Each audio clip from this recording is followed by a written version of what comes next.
नमस्कार दोस्तों, जय जोहार। मैं कौशल तिवारी और बिहनिया संध्या में आपका स्वागत है।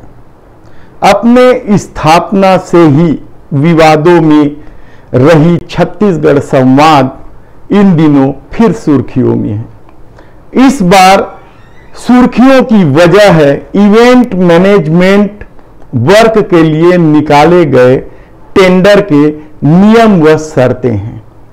इवेंट के क्षेत्र में काम करने वाले कई कंपनियों का दावा है कि इस टेंडर की जो शर्तें बनाई गई है उनमें जानबूझकर ऐसी शर्तें जोड़ी गई है जिससे अपने चहेते या कोई खास विशेष लोगों को टेंडर मिल सके।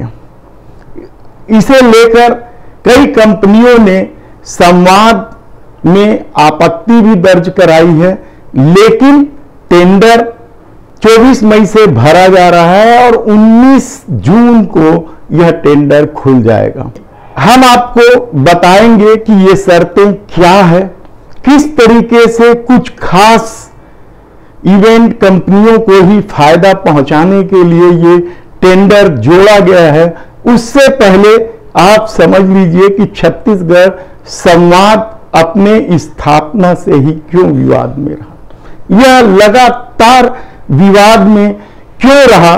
दरअसल छत्तीसगढ़ संवाद प्रदेश सरकार के जनसंपर्क विभाग के अधीनस्थ एक विभाग है, कहा जाए तो गलत नहीं होगा।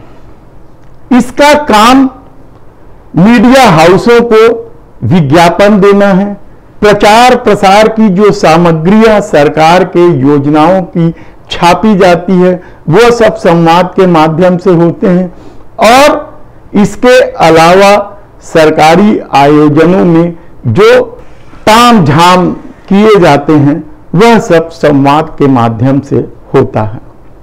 जब यह स्थापित हुई उस समय इसकी अपनी कोई बिल्डिंग नहीं थी, अपना कोई भवन नहीं था, इस वजह से इसे किराए के भवन में स्थापित किया गया और वहीं से विवाद शुरू हुआ किराए की राशि को लेकर, किराए नामे के एग्रीमेंट को लेकर, और विवाद इतना बढ़ गया था कि कुछ लोगों की नौकरी पर बन आई थी। लेकिन यह विभाग चूंकि मुख्यमंत्री का ही विभाग होता है अमूमन, इसलिए और शासन के नजदीक इस विभाग के अफसर पीआरओ सब होते हैं, इसलिए इस मामले में ज्यादा कुछ कार्रवाई नहीं हुई। केवल किराए के भवन में जो संवाद चल रहा था उसे सरकारी भवन में शिफ्ट कर दिया गया। रमन सरकार के 15 साल में सर्वाधिक विवादों में रहे छत्तीसगढ़ संवाद के बारे में कहा जाता है कि ये चेहरे देखकर, बैनर देखकर, कमीशन खोरी के तहत ही मीडिया हाउस को विज्ञापन देते हैं। जो प्रचार सामग्री छपाई जाती है उसकी संख्या लाखों में बताई जाती है, लेकिन वे कुछ हजार ही छपते हैं, ऐसा आरोप संवाद पर लगते रहा है। और जब रमन सरकार का कार्यकाल समाप्त हुआ, यानी छत्तीसगढ़ में कांग्रेस की सरकार बनी, तो इसके घपले घोटाले की खबर को लेकर छत्तीसगढ़ के मुख्यमंत्री भूपेश बघेल इतने नाराज हुए थे कि उन्होंने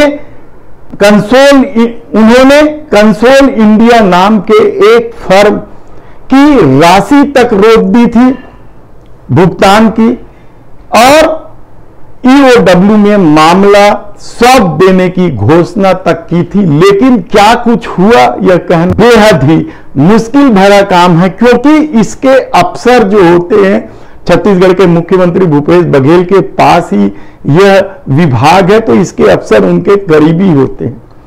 सबसे ज्यादा विवाद में संवाद तो तब आया जब यहां एक आईपीएस दीपांशु काबरा को बिठा दिया गया। वर्दीधारी आईपीएस यानी पुलिस वालों की मुख्य पद पर नियुक्ति को लेकर भी सरकार कई बार घेरे में आई। विपक्षी दलों ने तो यहां तक कह दिया कि पत्रकारों को डराने धमकाने के लिए ही दीपांशु काबरा को यहां बैठाया गया है।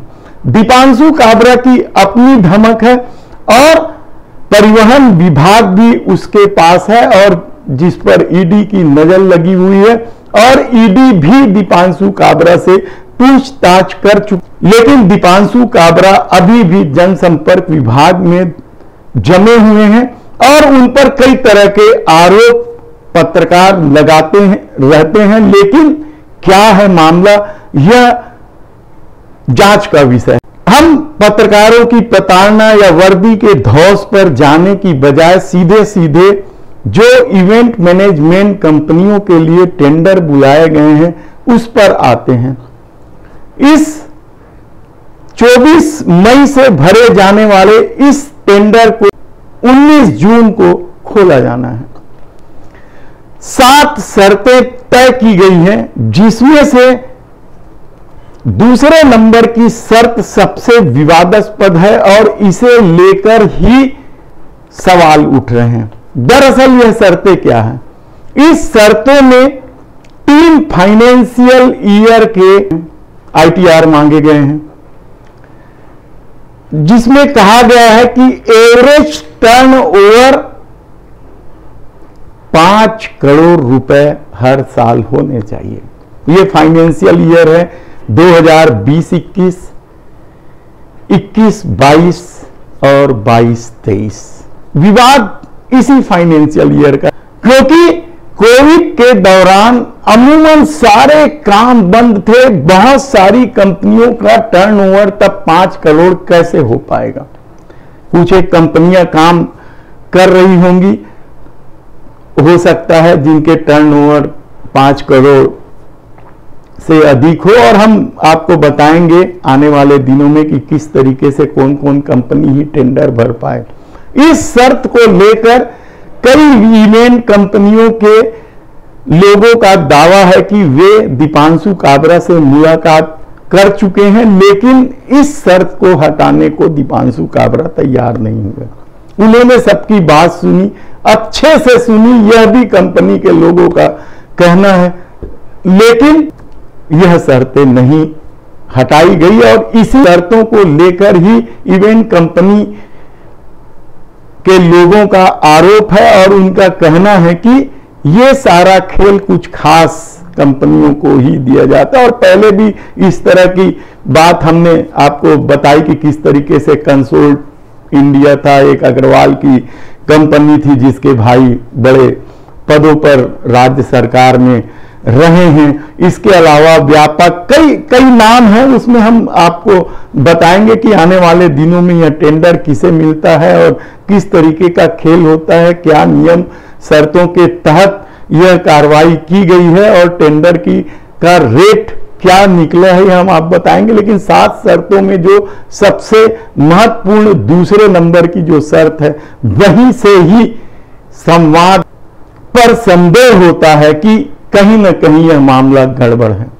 हम आपको बताएंगे, देखना है कि अब कितने इवेंट कंपनियां जो हैं वो टेंडर में हिस्सा लेती है और किसे टेंडर मिलता है, हम आपको बताते रहेंगे। धन्यवाद।